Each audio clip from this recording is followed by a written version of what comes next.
개그맨들이 되게 끈끈하잖아요. 근데 이제 광득이하고 찬우 형이 저한테 이러면 안 된다고 생각을 하는 거거든요. 매일매일 막 100통, 200통씩 전화 와가지고, 야, 니 거 왜 니 이름은 없어부터 해가지고, 막 그러니까, 친척들까지 막 그러니까, 왜냐면 생각해서 시작한 걸 뻔히 알고 있으니까.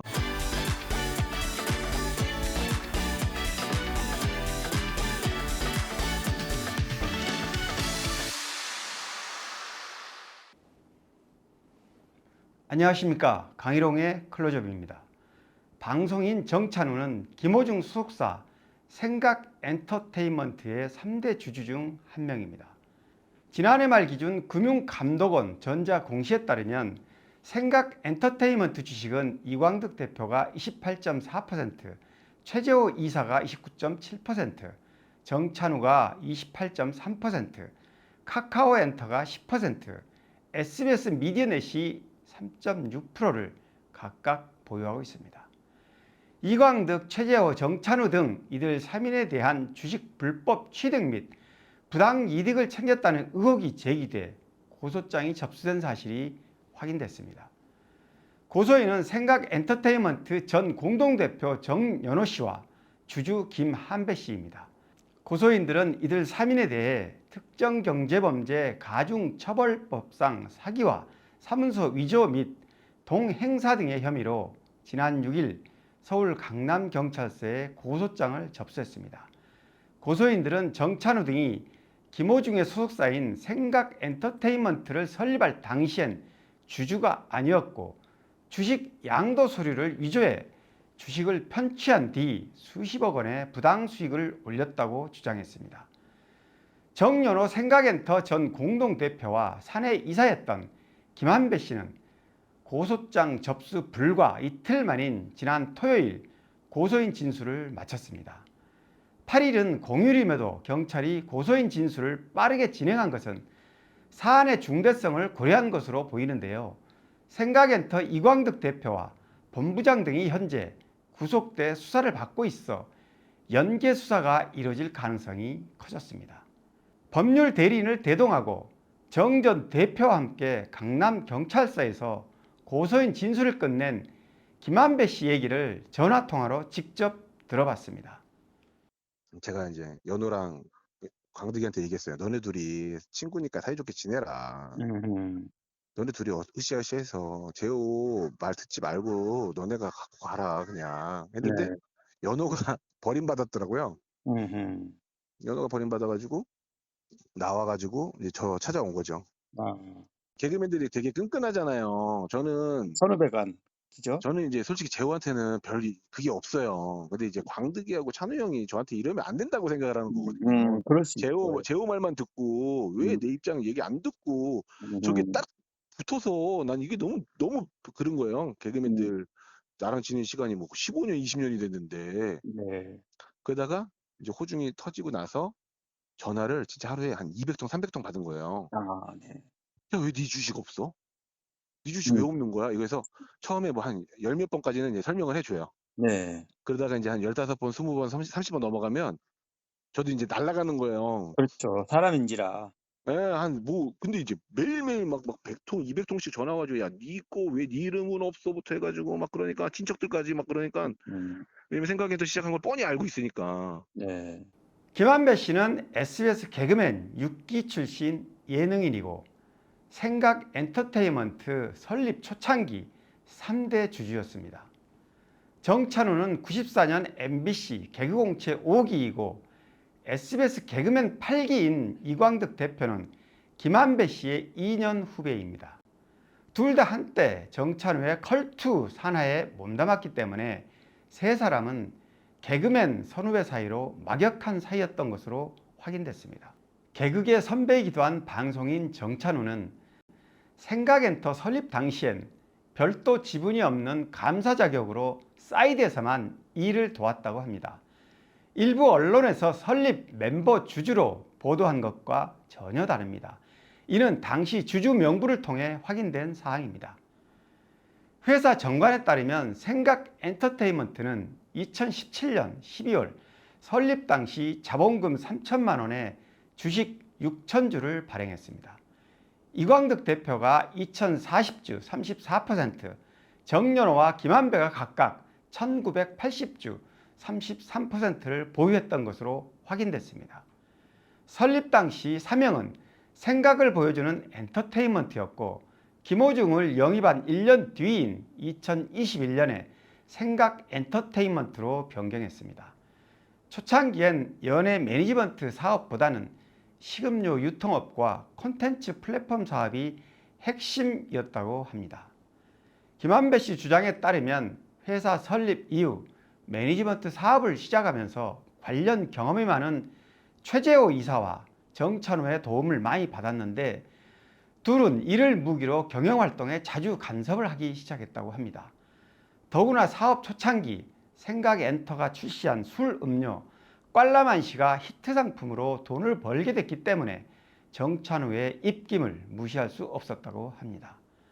정찬호는 이 과정에서 공동 대표였던 정연호와 마찰을 빚게 됐는데 이광득 대표가 정찬호 쪽에 가세하면서 결국 정연호는 2019년 3월 대표직을 사임하고 브랜드 사업부 본부장만 맡다가 5개월 만인 8월 퇴사했습니다. 김한배 씨는 당시 상황에 대해 퇴사 얼마 뒤 이광득이 저와 정연호 대표에게 문자 메시지를 보냈는데 거의 협박 수준이었다고 말합니다. 주식은 명의 신탁이 해지돼 제3자에게 양도한 것으로 신고가 됐으니 주식 양수도 계약서에 도장을 찍어라. 안 찍으면 양도소득세가 2, 3천만 원 정도 나올 거다. 도장을 찍으면 회사가 납부해 줄 것이고 그렇지 않으면 세금 부담에 법적 조치까지 취하겠다.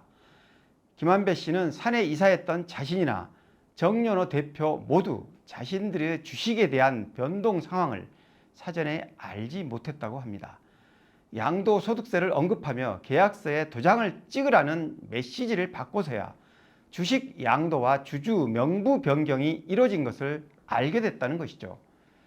결과적으로 보면 기존 김한배의 주식은 최재호에게, 정연호의 주식은 정찬호에 넘겨진 것으로 보이는데요.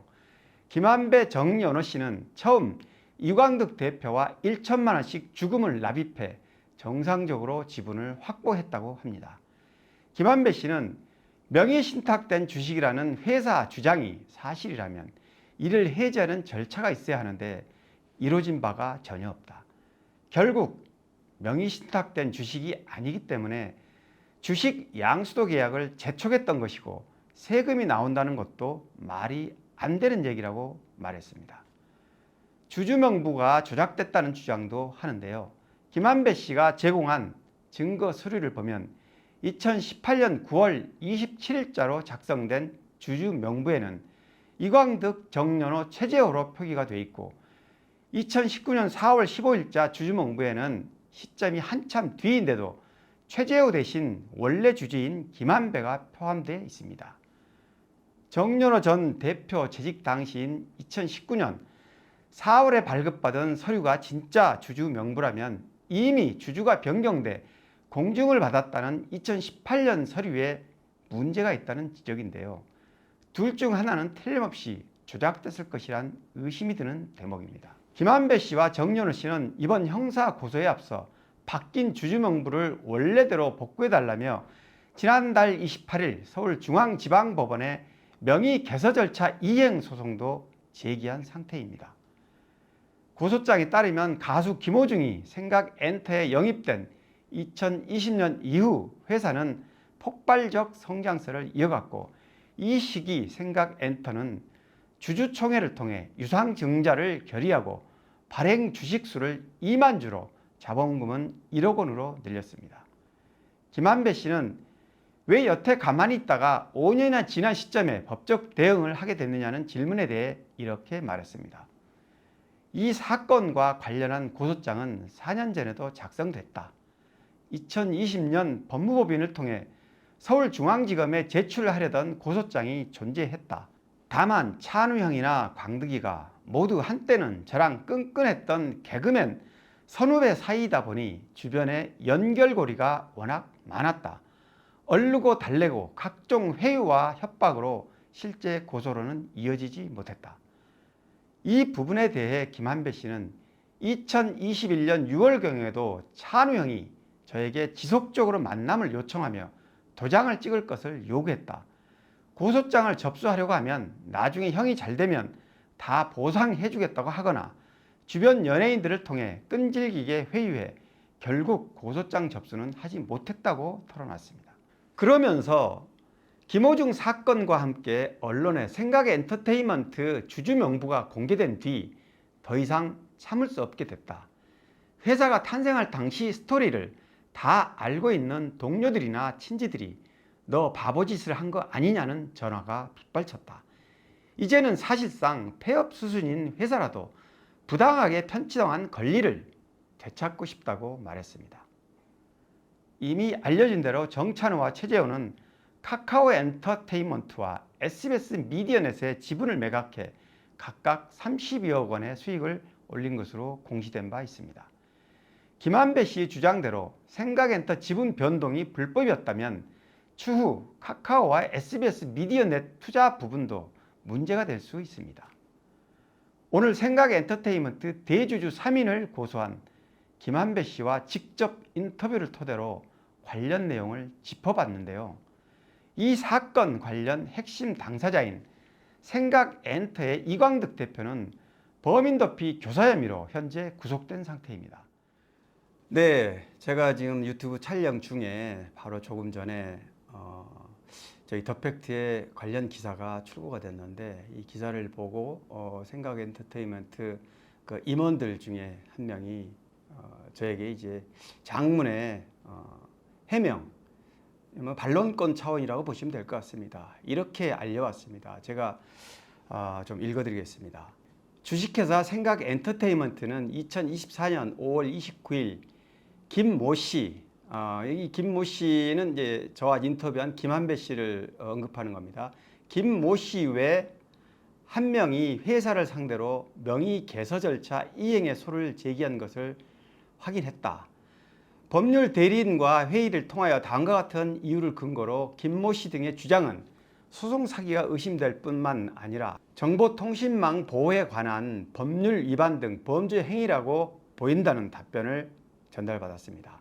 따라서 회사는 김모 씨 등의 허위 주장 및 소제기와 관련하여 형사상 소송 사기 및 정보통신망 보호에 관한 법률, 명예훼손 위반 등으로 법적 조치를 할 예정이며 나아가 김모 씨 등을 상대로 불법 행위에 기한 손해배상 책임 등의 법적 책임을 물을 예정임을 알려드립니다.